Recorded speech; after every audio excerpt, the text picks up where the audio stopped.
Então, agora, pessoal, nós vamos fazer a resolução de algumas questões.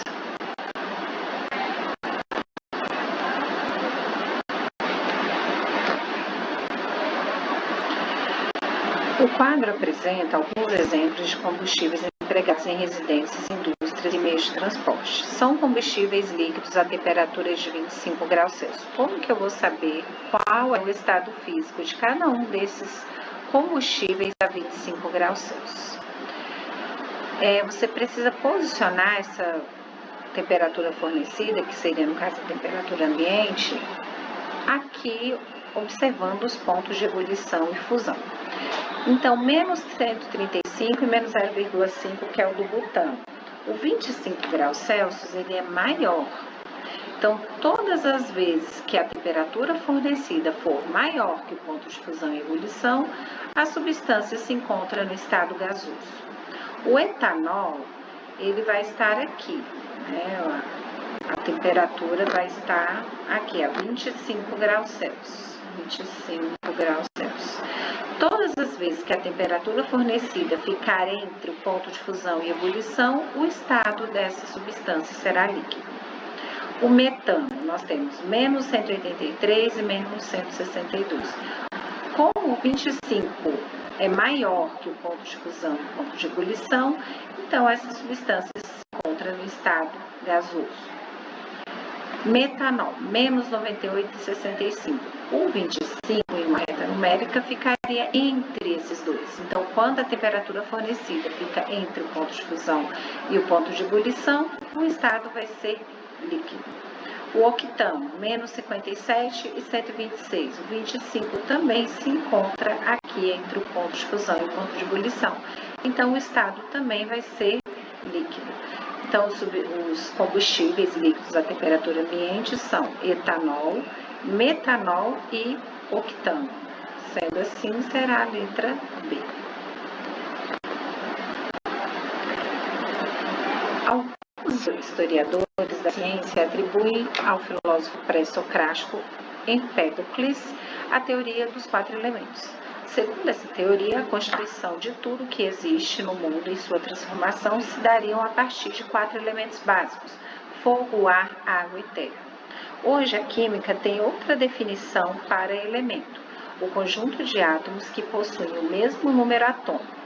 Portanto, definir a água como um elemento está quimicamente incorreto. Então, sempre nas questões a gente tem que observar, né, fazer a interpretação e já ir marcando os pontos principais. Ele está perguntando aqui qual que é incorreto em relação à molécula da água, que é H2O.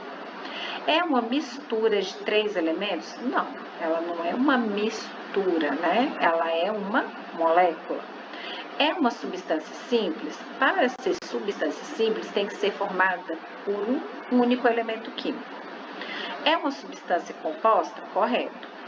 Composta por 3 elementos? Não, ela tem 3 átomos, porém só tem 2 elementos químicos diferentes, que é o hidrogênio e o oxigênio. Uma mistura de 2 elementos? Não, não é uma mistura, é uma molécula. Uma substância composta de 2 elementos? Exatamente, vai ser então a letra I.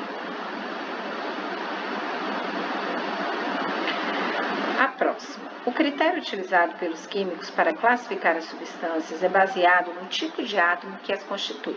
Assim, uma substância formada por um único átomo é dita simples e formada por mais de um tipo de átomo é dita composta.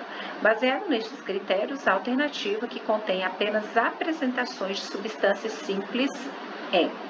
Então, substâncias simples são aquelas compostas por um único elemento químico. Na letra A, o primeiro ali a gente já vê que é composta, tem hidrogênio e cloro. Na letra B, o primeiro é simples, porque só há um elemento químico, porém o segundo é composta, uma substância composta porque tem 2 elementos químicos diferentes. A letra C, nós temos O2, é simples, só tem oxigênio. O gás hidrogênio, só há átomos de hidrogênio. E o iodo, também aqui só tem 2 átomos de iodo, de um único elemento químico. Então, sendo assim, vai ser a letra C. O próximo fala, né? Ainda hoje é muito comum as pessoas utilizarem vasilhames de barro, moringas ou potes de cerâmica não esmaltada para conservar água a uma temperatura menor do que a do ambiente. Isso ocorre porque o barro isola a água do ambiente, mantendo-a sempre a uma temperatura menor que a dele, como se fosse um isopor? Não. Ela não vai atuar dessa forma como isolante térmico. O barro tem poder de gelar a água? Não, ele vai ter o poder de conservar esta temperatura. O barro, ele é poroso, sim, ele tem pequenos orifícios, né, que vai deixar essa água passar, permitindo que a água passe através dele. Parte dessa água evapora, tomando o calor da moringa e do restante da água, que são assim resfriadas. Então, é correto, porque a água que fica dentro dela há uma temperatura menor do que a externa, por conta que essa minúscula camada de água que retira esse calor da moringa para evaporar. Então, vai ser a letra C. O próximo. Em nosso cotidiano, utilizamos a palavra calor e temperatura de forma diferente de que como elas são usadas no meio científico. Na linguagem corrente, calor é identificado como algo quente e temperatura mede a quantidade de calor de um corpo. Esses significados, no entanto, não conseguem explicar diversas situações que podem ser verificadas na prática. Do ponto de vista científico, que situação prática mostra a limitação dos conceitos corriqueiros de calor e temperatura? A temperatura da água pode ficar constante durante o tempo em que estiver fervendo? Vamos analisar. Lembra que eu havia dito? Quando a água alcança o seu ponto de ebulição, que é de 100 graus Celsius, aquela temperatura permanece constante. Não tem como você aumentar essa temperatura. Então, ali a gente já tem que é a letra A, tá?